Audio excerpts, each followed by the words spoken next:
And it's the same principle as a chain letter. I mean, if you're very early on a chain letter, you can make money. There's no money created by chain letters. In fact, there's the frictional cost of envelopes and postage and that sort of thing. So the net, there's some money destroyed a little bit. And there's money destroyed by the frictional costs of trading and investing. That comes out of investors' pockets. But the manias that periodically take place, and not just in stocks. We had a similar mania. Well, I'm not necessarily similar. We certainly had a mania in farmland here in Nebraska 20 years ago, and land which couldn't produce, we'll say, more than $70 or $80 an acre would sell for $2,000 an acre at times when interest rates were 10%. Well, that math will kill you. And it killed the people who bought it at those prices, and it killed a great many banks here in Nebraska who lent based on that sort of thing. But while it was going on, everybody thought it was wonderful because every farm was selling for more than the similar farm had sold for a month earlier. And it was momentum investing in farmland. And in the end, valuation does count, but it can go on a long time. And when you get a huge number of participants playing with ever-increasing sums, it creates its own apparent truth can be for a very considerable period of time. It doesn't go on forever, and whether it has fallout to the whole economy, like it probably did in the late 20s, or whether it's just an isolated industry or sector where the bubble bursts and it really doesn't affect other values, who knows? But 5 or 10 years from now, you will know. Charlie? Well, I think the reason we use the phrase wretched excess is that there are wretched consequences. If you mix the mathematics of the chain letter or the Ponzi scheme with some legitimate development like the development of the internet, you are mixing something which is wretched and irrational and has bad consequences with something that has very good consequences. But if you mix raisins with turds, they're still turds.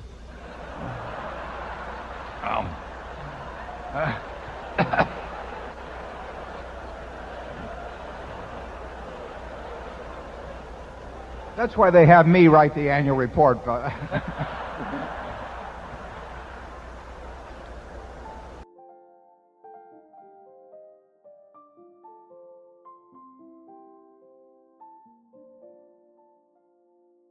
I watched a man break down in front of me.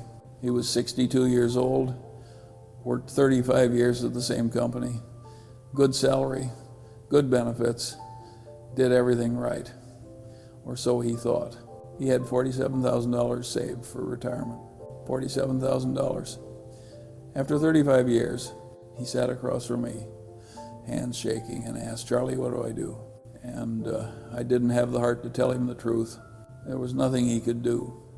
The time to do something was 3 decades ago. The math that could have saved him had already expired. The engine that builds wealth had run out of fuel. He wasn't stupid. He wasn't lazy. He just didn't understand one brutal truth about money until it was too late. That man could be you. And if you're over 50 right now with less than 10 times your income saved, you need to hear what I'm about to say. Not tomorrow, not next week, right now. Because I've spent 60 years watching this same tragedy repeat itself. Same pattern, same mistakes, same excuses, thousands of people. And the ending is always the same. They work 40 years. They retire with almost nothing. And they wonder what went wrong. Let me tell you what went wrong. But first, I want you to know something important. If you're behind, it's not entirely your fault. The system isn't designed to make you wealthy. It's designed to keep you working. Banks profit when you borrow. Corporations profit when you spend. Financial advisors profit when you're confused. Media profits when you're scared. Nobody profits when you're financially free, except you. So if you feel like the deck is stacked against you, you're right. It is. But that doesn't mean you can't win. It just means you need to play smarter than the system wants you to play. And that's exactly what I'm going to show you today. The Charlie Munger advice I'm about to share isn't complicated. It isn't secret. It isn't magic. It's just arithmetic. The kind that's been true for 100 years and will be true for the next 100. Most people ignore it because it's boring, because it requires patience, because it doesn't promise overnight riches. But it works. It worked for me, it worked for Warren, and it'll work for you if you're willing to actually do it. Before we go deeper, tell me something. How old are you? Drop your age in the comments. I want to know who's listening to a 99-year-old man talk about money and mistakes. And if you haven't subscribed yet, do it now. We're building something here. A community of people who want to think clearly, act wisely, and avoid the stupid mistakes that destroy most people's financial futures. No hype, no get-rich-quick garbage, just real wisdom from someone who's actually lived it. Now let me show you exactly where most people go wrong. There's a number I call the wealth multiplier. It measures how much your money can grow from this point forward. And it depends entirely on one thing, how much time you have left. At 20, every dollar you invest can become $88 by retirement. 88 times. That's not wishful thinking. That's compound interest working for 45 years at historical market returns. A 20-year-old who invests $1,000 today is really investing $88,000. They just don't realize it yet.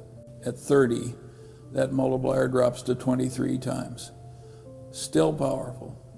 Still enough to turn modest savings into serious wealth. At 40, it's down to 7 times. The engine is slowing. At 50, it collapses to 3. Your money can only triple before you need it. And at 60, you're looking at nearly 1-to-1. What you have is roughly what you'll retire with. The compounding machine is almost stopped. Let me give you a picture of this. The wealth multiplier is like wind at your back. At 20, you have a hurricane pushing you forward. Every step you take covers 10 feet. The universe is helping you build wealth. At 50, the wind has died. You're walking on flat ground. Every step is just one step. At 60, you're pushing into a wall. Same effort, fraction of the results. This is what nobody tells you when you're young. Time isn't just valuable. Time is everything. It's the only ingredient that makes compounding work. And here's the brutal part. You can't buy more time. You can't negotiate for it. You can't borrow it. Once it's gone, permanently. That man who broke down in front of me, he had plenty of income during his career. Good income. But his wealth multiplier expired while he was busy spending instead of saving. At 30, his multiplier was 23x. He didn't use it. At 40, it was 7x. He didn't use it. At 50, it was 3x. He barely noticed. At 62, sitting across from me with shaking hands, his multiplier was essentially 1x. The math that could have made him wealthy had already left the building.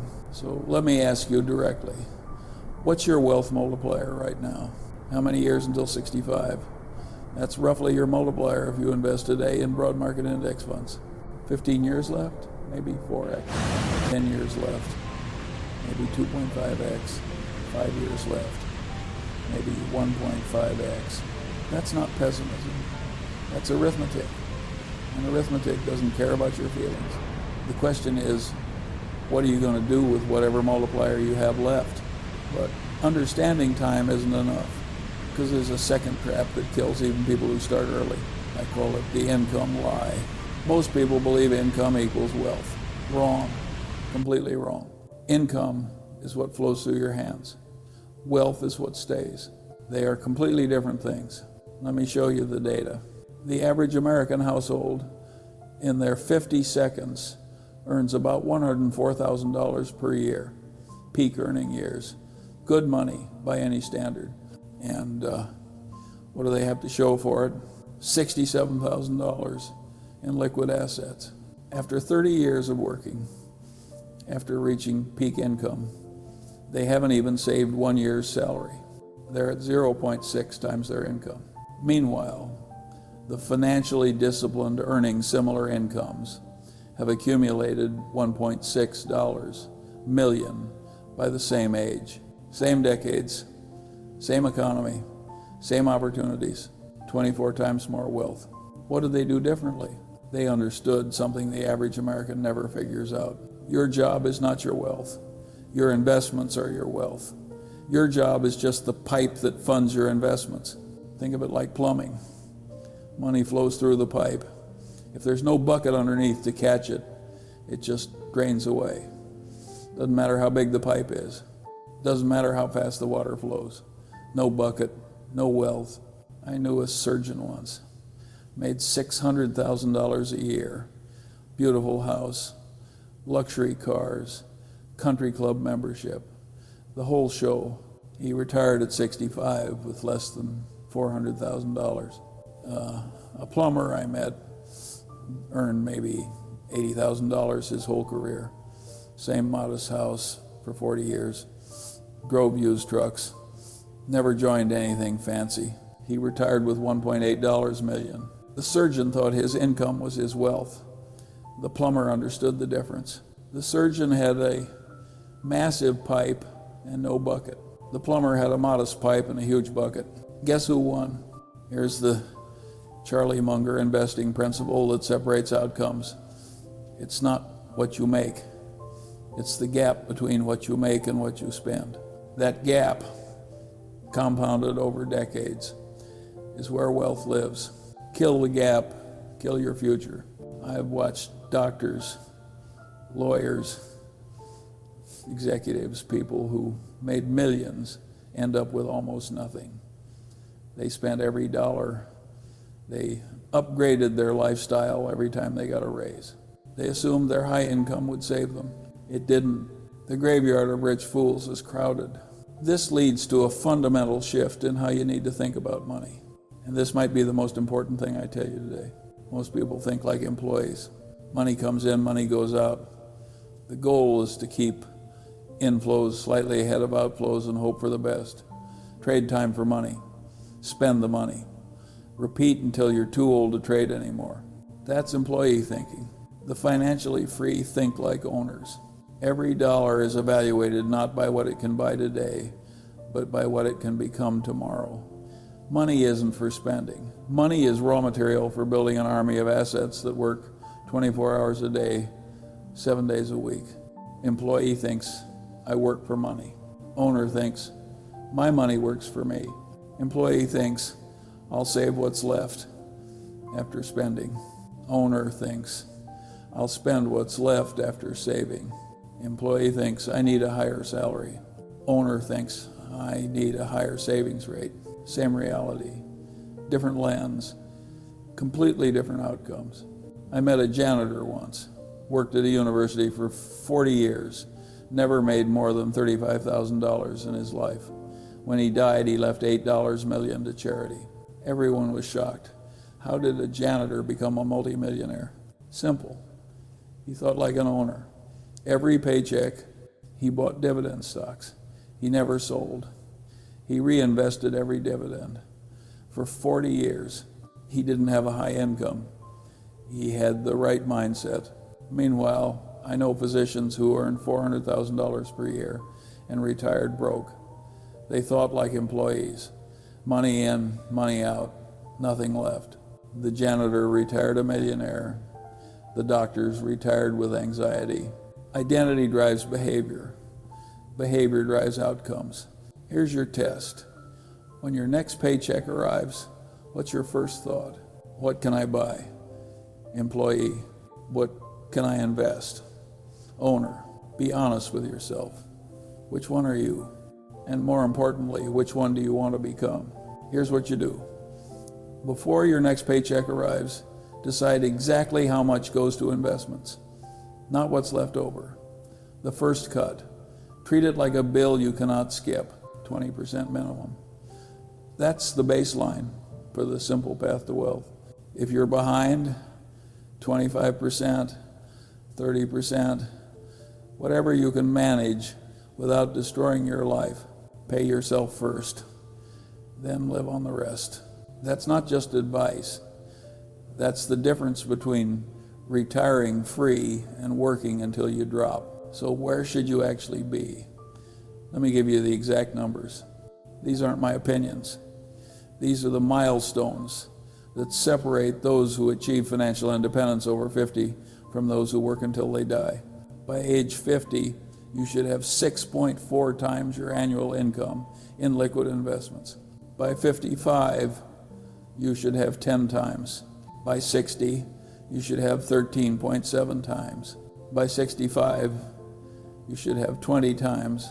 At 20 times your income, you've hit what I call escape velocity. Your passive income, retirement, becomes real. Your investments generate enough that work is optional. You're free. Those aren't arbitrary numbers. They're based on the 4% withdrawal rule. At 25 times your expenses, you can withdraw 4% per year indefinitely without running out of money. Since most people spend roughly 80% of their income in retirement, 20 to 25 times income gets you to safety. Now let me show you reality. The average American at age 55 has 0.6 times their income saved. Not 6 times, 0.6. They're at 6% of where they should be, not 60%, 6%. By their 60 seconds, they've crawled up to 1.4 times their income, still 14 times behind where they need to be for financial independence. And here's the cruel joke. They finally crossed the 1x threshold, not because their savings grew, but because their income dropped when they stopped working. It's not that they saved more. Their income just fell enough to make their pathetic savings look slightly less pathetic. That's not progress. That's mathematics mocking them. Meanwhile, the financially disciplined at the same age have 19 to 22 times their income. They hit the target. They achieved escape velocity. They can retire early if they want, keep working if they love it, or do absolutely nothing. One group has options. The other has obligations. Let me make this concrete for you. If you earn $100,000 per year, here's where you should be. Age 50, $640,000. Age 55, $1 million. Age 60, $1,370,000. Age 65, $2 million. Now look at your actual number. How far off are you? If you're within 20% of your milestone, you're doing well. Keep going. If you're 50% behind, you have serious work to do. If you're 80% behind, you need to make dramatic changes immediately, not next year. Now, write down both numbers, your target and your actual. Put them somewhere you'll see every day. The milestones don't care about your excuses. They only care about your actions. Now you're probably thinking, I'll catch up. I'll start tomorrow. I'll make it work somehow. And that brings me to the three thieves. These are the three things that have stolen more retirements than any market crash, any recession, any bad investment. And the worst part, none of them feel like theft while they're happening. The first thief is lifestyle inflation. This is the tendency to spend more every time you earn more. You get a raise, you upgrade your car, you get a promotion, you buy a bigger house, your income doubles over your career, and somehow your savings rate stays at zero. I watched a friend destroy his financial future this way. He started his career making $40,000, saved 15% of his income. Good habits. 20 years later, he was making $180,000, and he was saving 5%. His lifestyle had inflated to swallow every raise, every bonus, every windfall. The more he earned, the more he spent. He made over $4 million during his career. He retired with $300,000. Lifestyle inflation is a silent killer. It doesn't feel like a problem because your life keeps getting better, nicer things, fancier experiences, more impressive stuff, but the bucket never fills, no matter how big the pipe gets. The financially disciplined do the opposite. When income rises, expenses stay flat. They bank the difference. That's why someone making $80,000 can retire with more than someone making $300,000. Here's the rule. Every time you get a raise, save at least half of it automatically before you adjust your lifestyle. If you get a $10,000 raise, increase your investment by $5,000. Let the other $5,000 improve your life, but half goes to your future self. The second thief is procrastination. Every year you delay costs you approximately 10% of your final wealth. Wait 5 years to start investing, you've lost roughly 40% of what you could have had. Wait 10 years, you've lost 60%. Wait 20 years, you've lost 85%. I think of it as a tax. The government takes 535% of your income. Procrastination takes another 40-60% of your wealth. Except the government gives you roads and schools. Procrastination gives you nothing but regret. At 25, you tell yourself you'll start at 30. At 30, you'll start at 35. At 35, you'll definitely start at 40. And then you're 55 with $67,000 saved, wondering what happened. I'll tell you what happened. The procrastination tax took everything that compound interest would have given you. The Charlie Munger retirement advice I gave everyone is simple. The best time to start was 20 years ago. The second best time is today. Not tomorrow, not Monday, not after the holidays. Today, here's what you do. Set up automatic transfers. Today, whatever you can afford, even if it's $200 a month, make it automatic so the decision doesn't require willpower every single time. The third thief is vagueness. Most people have no idea how much they actually need to retire. They've never calculated the number. They're just hoping it works out. This is financial suicide in slow motion. If you don't know your target, you have no way of knowing if you're on track. You're flying across the ocean without knowing how much fuel you need. The math of retirement income isn't complicated. Take your annual expenses, multiply by 25. That's your target for dividend investing, retirement, and financial independence. If you spend $60,000 per year, you need $1.5 million. If you spend $80,000 per year, you need $2 million. If you spend $100,000 per year, you need $2.5 million. Simple arithmetic. No genius required. The financially disciplined know their number. They've calculated exactly what freedom costs, and they're executing a plan to reach it. Here's what you do right now. Calculate your annual expenses, multiply by 25. Write that number down. That's your freedom number. That's the price of never having to work again. Now calculate how far you are from it. That's the gap you need to close. Vagueness is the enemy. Specificity is the weapon. Now let me tell you something uncomfortable about what's coming. Your 50 seconds and 60 seconds are what I call the cruel seasons. These are the decades where the math becomes unforgiving, where mistakes from earlier decades come due, where reality stops being negotiable. In your 20 seconds and 30 seconds, you have time. You can screw up and recover. The wealth multiplier gives you margin for error. In your 50 seconds and 60 seconds, the margin is gone. Let me show you exactly what happens. Your 50 seconds are your peak earning years. The average American household brings in about $104,000. Financial mutants, the disciplined ones, earn around $200,000. This is when you have the biggest shovel. But here's the problem. Your wealth multiplier has collapsed to 3x. Your money can only triple before you need it. You're earning the most you'll ever earn at exactly the moment when time can help you the least. And then comes your 60 seconds. Income drops. The average American falls to $74,000. Even the financially disciplined drop to around $100,000. You're no longer in your peak earning years. The job market is less friendly.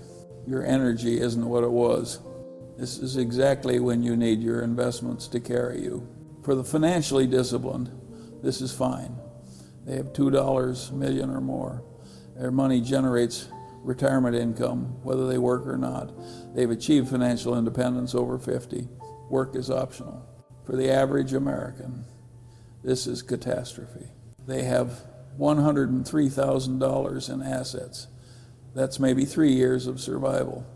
They can't stop working even if they want to. Their body is aging, but their bank account demands they keep going. I watched my neighbor live this nightmare. Good man, worked hard his whole life, hit 62, and realized he couldn't stop. Not because he loved his job, because he had no choice. He worked until 74, died at 76. 2 years of retirement after 52 years of work. That's not a life. That's a tragedy with a paycheck. So here's the question for retirement planning over 50. Which path are you on? If you're in your 50 seconds and you're behind, let me be direct with you. You need to take aggressive action. Not next year. Now, first, maximize every retirement contribution. 401k to the limit, IRA to the limit, HSA if you have one. Every tax advantage dollar you can find. Second, cut expenses ruthlessly, not 10%. Cut 30% if you have to. This isn't about comfort anymore. This is about survival. Third, consider working longer. I know that's not what you want to hear, but an extra 3 to 5 years of contributions plus delayed withdrawals can dramatically improve your situation. Fourth, think about retirement at 50 differently. Maybe it's not full retirement. Maybe it's partial retirement. Maybe it's a different career that pays less but gives you more working years. The math in your 50 seconds requires creativity and brutal honesty. But here's what I need you to understand. If you're 50 and behind, you're not finished. You still have 15 years until traditional retirement age. That's 15 years of contributions, 15 years of compounding, 15 years to change your trajectory. Is it harder than starting at 25? Yes, much harder. Is it impossible? Not even close. I've seen people start at 55 with almost nothing and retire comfortably at 70. It required sacrifice. It required discipline. It required living below their means for 15 years. But they did it, and so can you. The cruel seasons don't care about your past. They only care about your present and future. You can't change what you did at 30, but you can absolutely change what you do at 50. The big money isn't in the buying or the selling. It's in the waiting. Warren and I have made most of our fortune by finding something good and then doing absolutely nothing for decades. Some stocks we've owned for 50 years. Patience compounds, just like interest, just like knowledge. At first, waiting feels like torture. You see your money sitting there, you want to do something. Activity feels like progress, but activity in investing is usually the enemy. The disciplined investor makes 10 decisions in a decade. The average investor makes 10 decisions a month. Guess who wins? So even if you're starting late, once you start, sit still. Don't panic when markets drop. Don't chase returns when they rise. Just wait. That's where the money is made. Let me bring this back to something concrete. After everything I've told you, what actually needs to happen? I'll warn you, the formula is going to disappoint you. It's so simple it feels like it can't possibly work. But it does. It's worked for 100 years. It'll work for the next 100. Here's the formula. Step 1, calculate your number. Take your annual expenses, multiply by 25. That's your target for financial freedom. Spend $60,000 a year. You need $1.5 million. Spend $80,000 a year. You need $2 a million. Write it down. That's your finish line. Step 2, calculate your gap. Current investments subtracted from your target. That's how far you have to go. If you need $2 million and you have $400,000, your gap is $1.6 million. Simple arithmetic. Step 3, save 20% minimum every paycheck automatically before you see it, before you can spend it. If you're behind, save more, 25%, 30%, whatever it takes. This is the price of the life you want. Step 4, invest in boring things. index funds, dividend stocks, things that have worked for decades, things that require no brilliance. Don't chase hot tips. Don't speculate. Don't try to time the market. The graveyard of clever investors is full. The retirement homes of boring investors are comfortable. Step 5, wait. This is the hardest step and the most important. Don't touch it. Don't panic when markets crash. Don't celebrate when they surge. Just wait 10 years, 20 years, however long it takes. That's the formula. That's the simple path to wealth. Save, invest, wait, not complicated, not sexy, not exciting, just effective. Most people won't do it. They'll look for shortcuts, they'll chase hot stocks, they'll make it complicated, and they'll retire with $103,000 after 40 years of work. Don't be most people.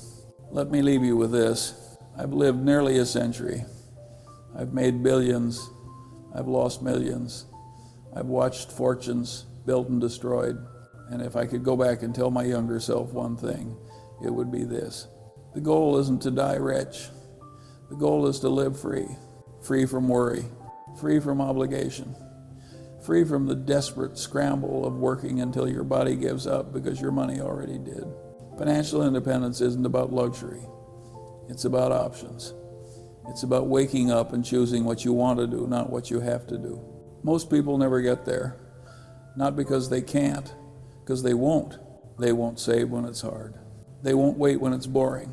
They won't sacrifice when it's uncomfortable. They know what to do. They just don't do it. And so they work 40 years and retire with nothing, and they wonder what went wrong. What went wrong is simple. They chose comfort today over freedom tomorrow. Every single day. For 40 years, that's 14,600 days of choosing wrong. So here's my question to you. What are you going to choose? Not tomorrow, today. Are you going to calculate your number today? Are you going to set up automatic savings this week? Are you going to commit to the boring, patient, simple path that actually works? Or are you going to close this video, feel inspired for a few hours, and go back to exactly what you were doing before? The math doesn't care about your intentions. It only cares about your actions. I'm 99 years old. My time is almost up, but yours isn't. You still have years, maybe decades. Enough time to reach escape velocity if you start now and stay consistent. The cruel seasons are coming for all of us. The question is whether you'll be ready when they arrive. Will you have options or obligations? Will you have freedom or desperation? The choice is yours, and you're making it right now, whether you realize it or not. Every day you wait is a vote for the life you don't want. Every dollar you invest is a vote for the life you do. I've told you what works. I've shown you the math. I've given you the formula. The rest is up to you. Choose wisely. And if you got value from this Charlie Munger speech, subscribe, share it with someone who needs to hear it, leave a comment telling me what you're going to do differently starting today. Because knowing isn't enough. Doing is everything. Now go build the life you actually want.